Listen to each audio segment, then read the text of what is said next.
Allahumma salli ala sayyidina Muhammad wa asghiri zalimin biwalimin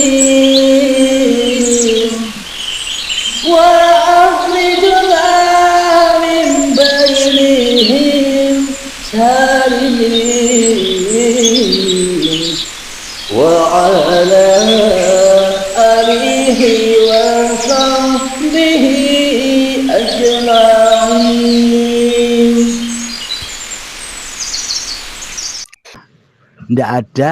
Ndak elok dan elok lagi. Apa yang ada? Ketenangan. Ya ayyatuhan nafsul mutmainnah.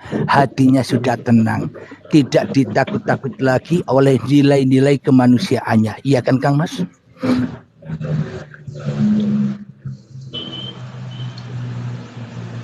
Kalau yang dimaksud dengan insan kamil itu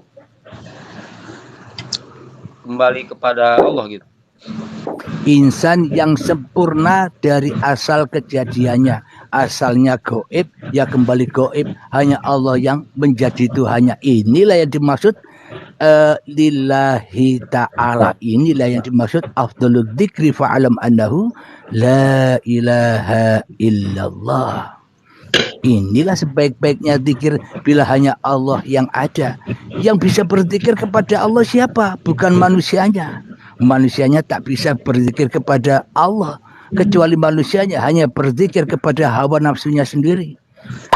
Manusia yang bisa berzikir kepada Allah, araftu rabbi bi rabbi, ya. Aku mengenal Tuhanku dengan Tuhanku. Kalau aku tidak dihidupi Tuhanku, ya aku tidak ada.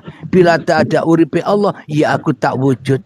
Bila tak ada uripe Allah, Abdul Halim ini tak ada. Berarti siapa yang lebih wujud daripada Abdul Halim ini? Gitu. Saya mau nanya nih Bang ya. Ya silakan. Di posisi saya yang masih terbilang muda, banyak yang nanya kok masih sudah di Marifatullah katanya. Kalau bukan lagi Marifat tapi Marifatullah ya. Posisi saya jalurnya kok sudah di sini katanya. Saya juga sendiri nggak tahu bisa sampai di sini kata saya. Karena saya kan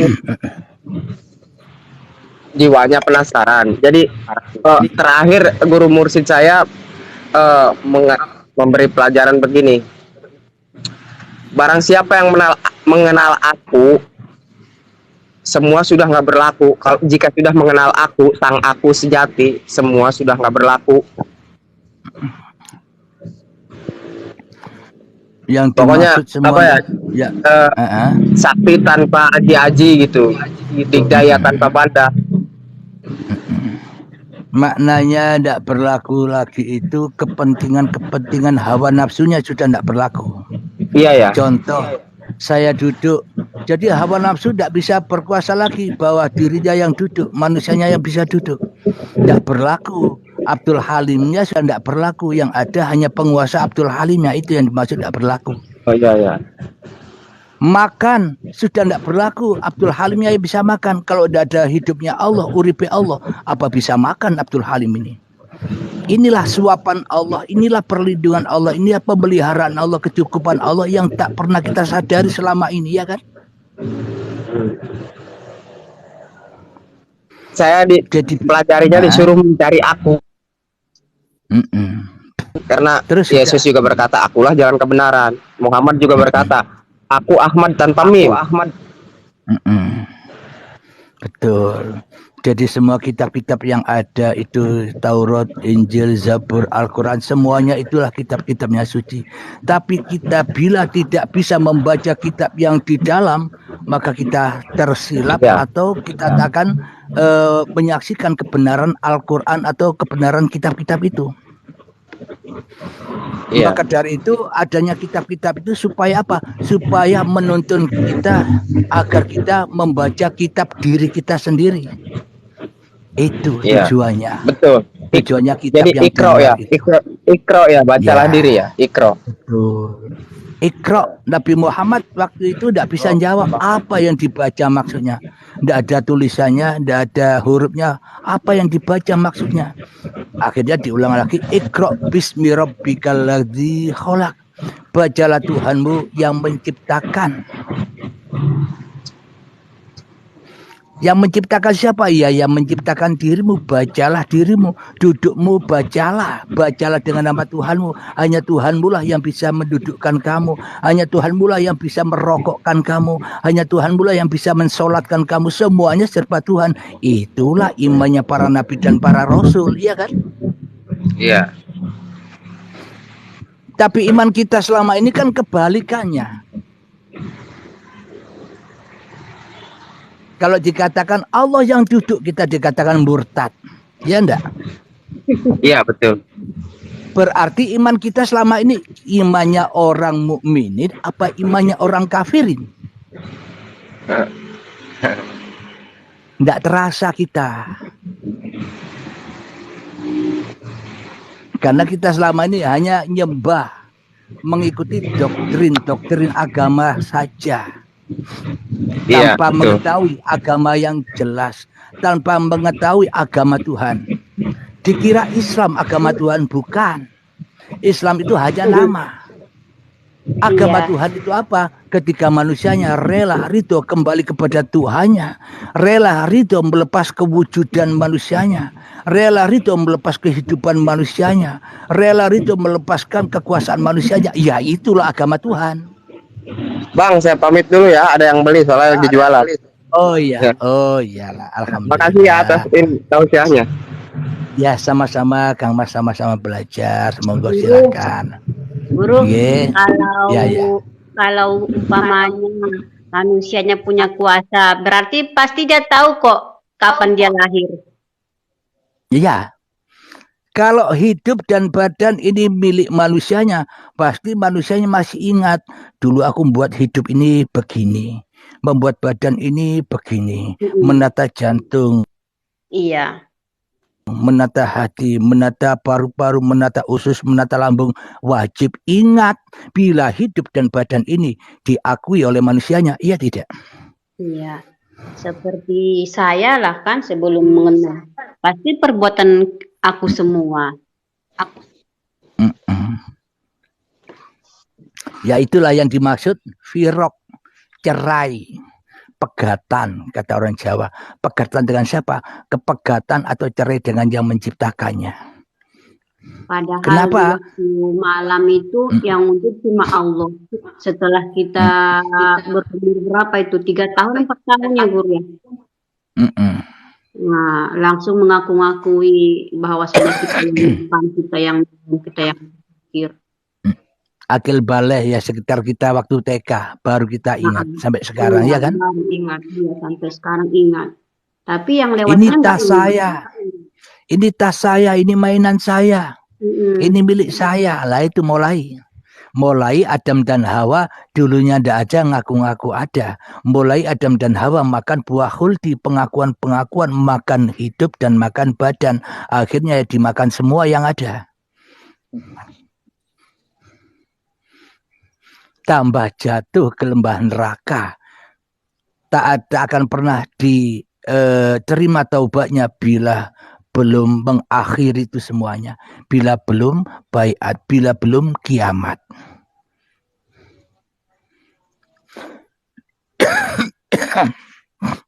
Bila belum menyadari kedolimannya.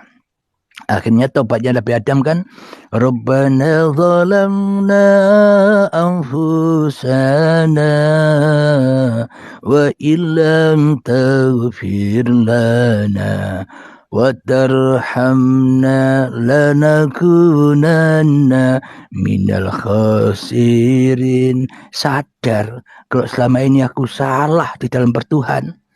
Itulah endingnya. Kalau kita tidak sadar-sadar, ya tambah sesat kita dari jalan Tuhan. Iya kan, Kang Mas?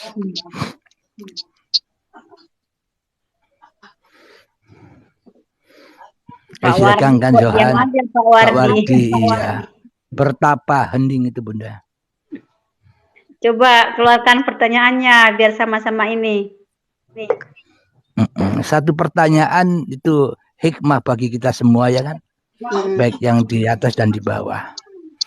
Ayo yang di bawah mungkin ada pertanyaan silahkan. Yang dimaksud Jadi buah selama kulbi itu apa itu? kenapa? Buah kulbi itu apa itu? Jadi buah kulbi. Buah huldi itu kan maknanya buah huldi agar Adam dan Hawa makanlah buah huldi ini. Kayu huldi ini agar apa? Agar kekal di dalam surga.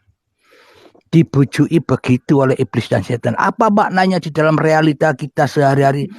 Makanlah pengakuan-pengakuanmu agar kau hidup kekal, agar kau apa?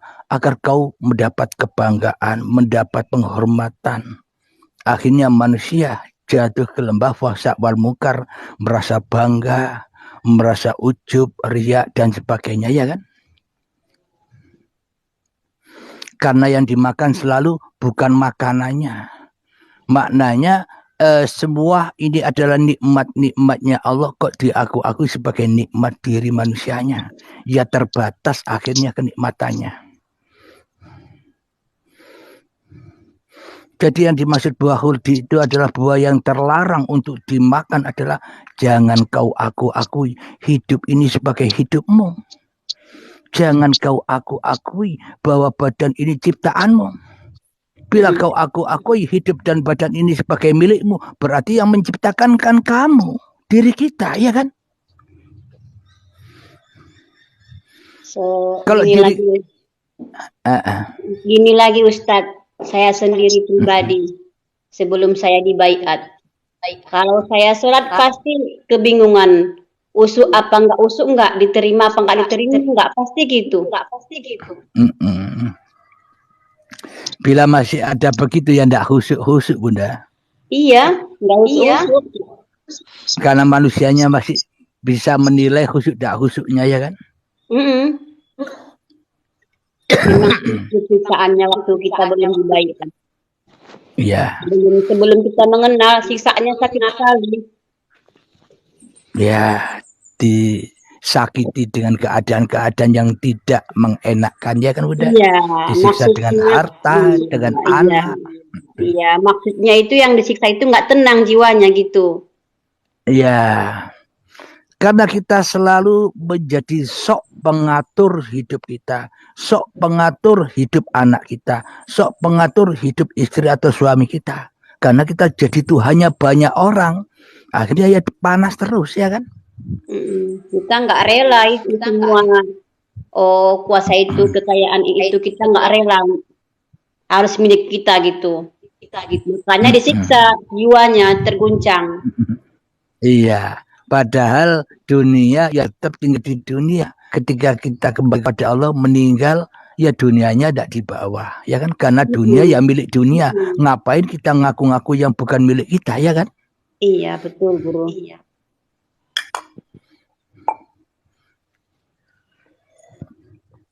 Monggo silakan Kang Wardi dan Kang Johan. Kira-kira apa yang belum dipahami atau apa yang mau disampaikan? Kita di sini sama, tidak ada perbedaan. Saya juga belajar, sama-sama belajar. Kalau ada kenapa Bunda? Biar saling mengisi kita. Saling melengkapi. Saling melengkapi, ya.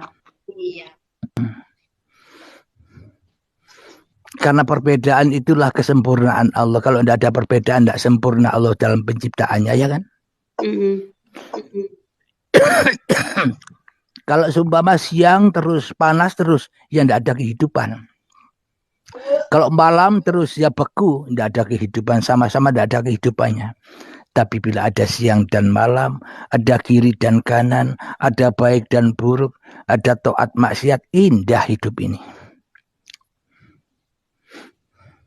Contoh lagi Guru gini, ibarat ini cerita dulu kan, saya udah makrifatullah katanya kan, tapi dia cerita kok saya masih susah, kok saya masih nangis katanya, berarti kamu belum makrifatullah, saya bilang, berarti kamu masih makrifatun nasnya, belum hilang hawa nafsunya, kalau saya bilang sama dia kan, tapi nggak yakin juga sama dia. Iya. Memang sulit lah orang-orang yang dipilih Allah ini. Kebanyakan kita selama ini ma'rifatun nas, Manusianya yang merasa mengenal, manusianya yang merasa makrifat. Kalau manusianya yang mengenal Allah, kalau manusianya yang makrifatullah, berarti kan Allah kalah dengan kita. Mestinya yang makrifat itu ya Allah, kita dimakrifati Allah. Sebenarnya saya tidak butuh Allah. Allahumma salli ala sayyidina Muhammad wa asghiri zalimin biwalimin wa akhrijna min bainihim salimin وعلى آله